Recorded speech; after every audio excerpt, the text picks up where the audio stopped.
Just finished watching Haunting in Venice. It's a brilliant movie here in the UK. I'd like to do a book versus movie review, but sure the UK is not the place to do it. So I decided to come to a place much more fitting for the movie and the book. Ladies and gentlemen, welcome to Venice.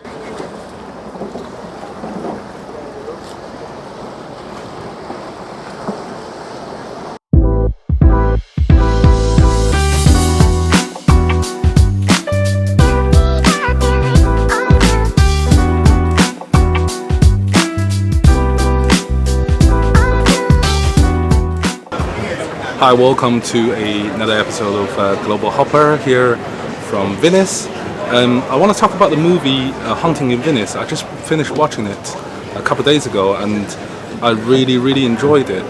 I think the atmosphere, the color of the pictures are very somber, quite dark, and the atmosphere was just done fantastic.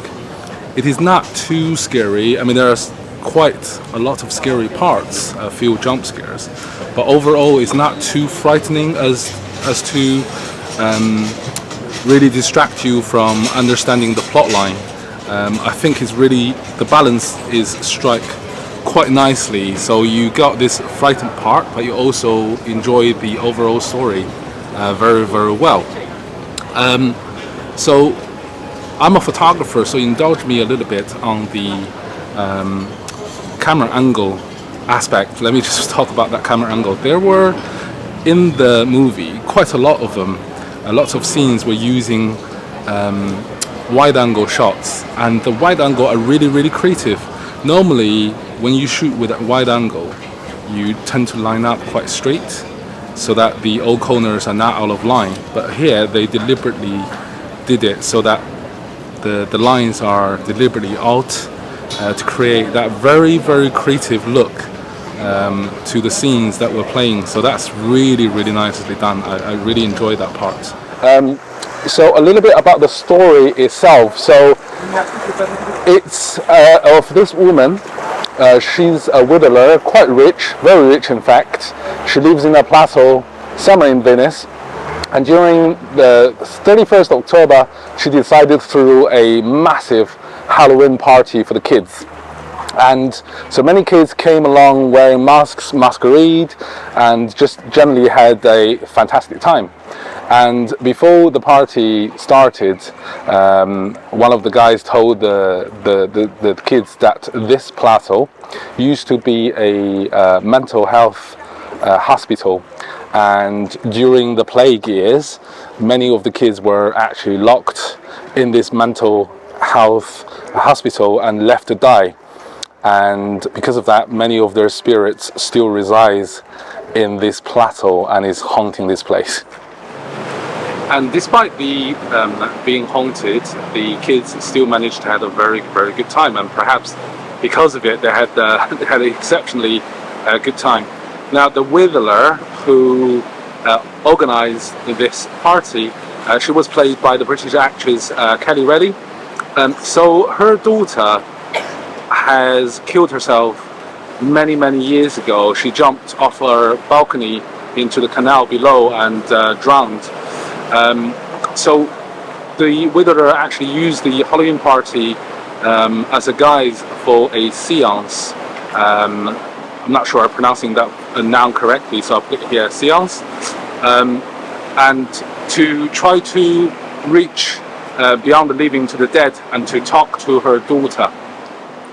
The medium, who is played by Michelle Yeoh, I think, a Malaysian actress. She won the Oscar a couple of years ago, or last year.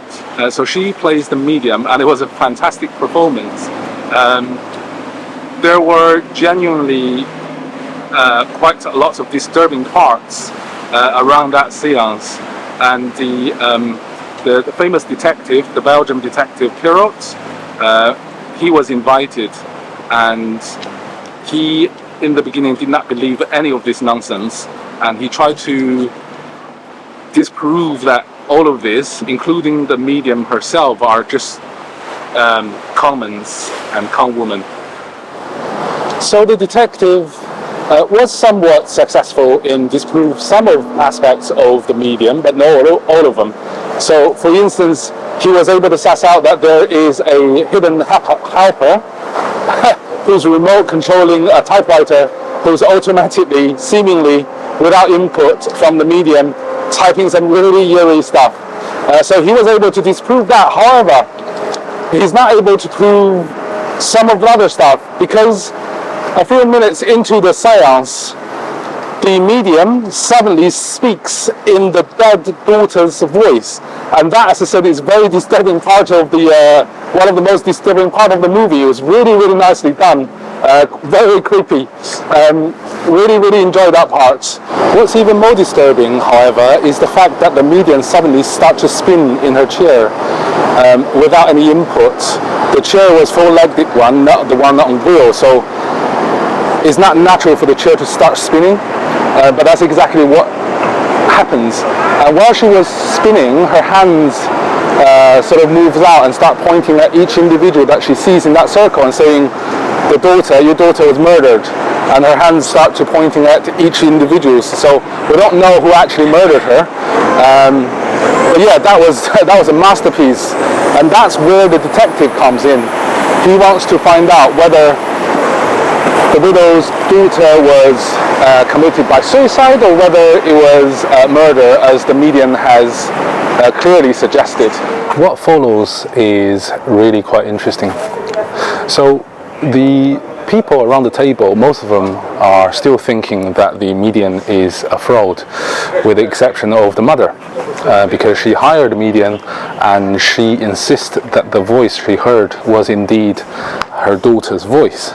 So she believed it 100%. Then the ceremony ends, the seance ends, and the detective confronted the medium when everybody has left. And what follows is a quite amusing conversation, accusing and hard from the detective's part and sarcastic from the medium's part. Now, when the medium first arrived at the palazzo, she arrived by gondola, and she was wearing a typical Venetian mask, white mask, no expressions but a black tear, and she was wearing a black cloak, so very mysterious. So after the conversation, she forced the detective to wear this and tell him to lighten up. So the detective at that stage wants to go home, and that should be where the story ends, except it isn't, because he was lost on the way. It's a big palazzo, and he saw this plastic bucket where the apples were floating. So they were playing the game, when the kids was there, they were playing the game of bobbing apples. So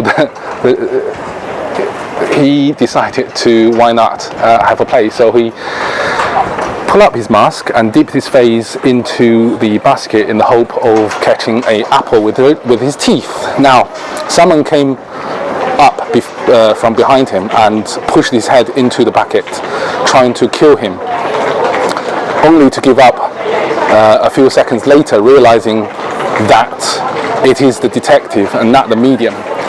So when the detective gets up, the guy is gone. Whoever is trying to kill him was gone, and he realized, in fact, he is the murderer or the assailant. The assailant actually had the medium in mind, not him. So he immediately trying to go back and find the medium. Whilst he was on his way trying to find where the medium is, he and everybody else heard this piercing scream, and he knows it is too late. They ran to the balcony and realized that the medium has been thrown over the balcony and got herself pierced by a statue with a raised hand. So she's dead, basically. And that in a typical Agatha Christie sort of fashion, who done it?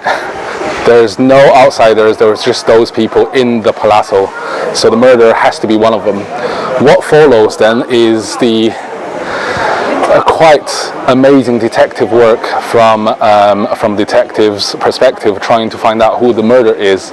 So I won't tell you what happened next because I don't want to spoil the experience for you. Needless to say that it is, as I said, very typical Agatha Christie fashion is really, really nicely done. The actor, Kenneth Barron, I can't pronounce his name, was a great actor, and he played the part of the detective to the T. It was just perfection. I really enjoy the movie. Hi, ladies and gentlemen, that's the movie part done, and now we move to the book parts. And I realize I have a big problem. You see, I've never read the book. I watched the movie first and thoroughly enjoyed it, so I decided to come to Venice to do the review. On the way, I started to read the book, and I finished it just before I landed, and I realized a massive problem. There's hardly anything that's based, hardly anything from the movie that's actually based in the books. Not even a place. In fact, the book is not based here in Venice. It's based in sunny England. When I said the movie and the book has almost no similarities, I slightly exaggerate. They share some of similarities. For instance, the book also started with a beginning of a Halloween party, also hosted by a widow. What happened is, during that Halloween party, many of the local kids who were attending the same school attended the party, and also one of the very famous crime writer, she was in attendance. She writes crimes. I think Agathe Christie might have written herself into this plot line. I certainly feel that was the impression I'm getting. But anyway, so one of the kids who read quite a lot of this writer's books wanted to impress her by making a claim that everybody dismissed as a lie. So what she said is, the kid said she also witnessed a murder.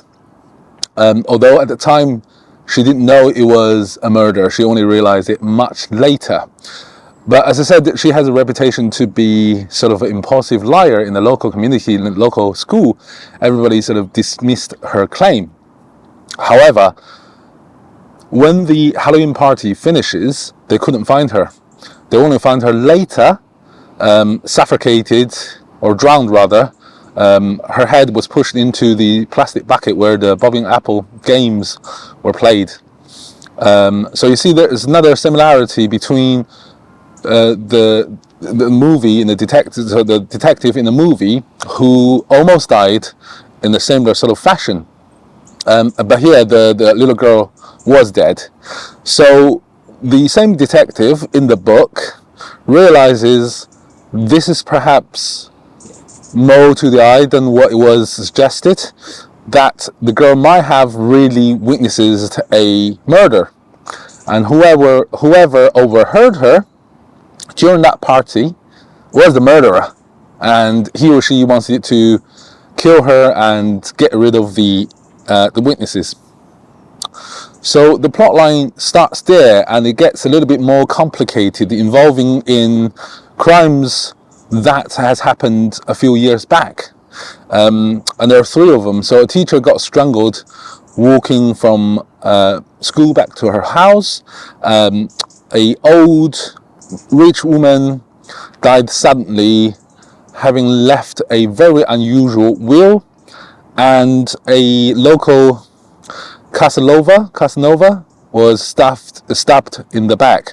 So those three crimes, the detective was thinking that one of them might have been witnessed by the child, and therefore whoever participated in any of those crimes might also be the murderer for killing the kids.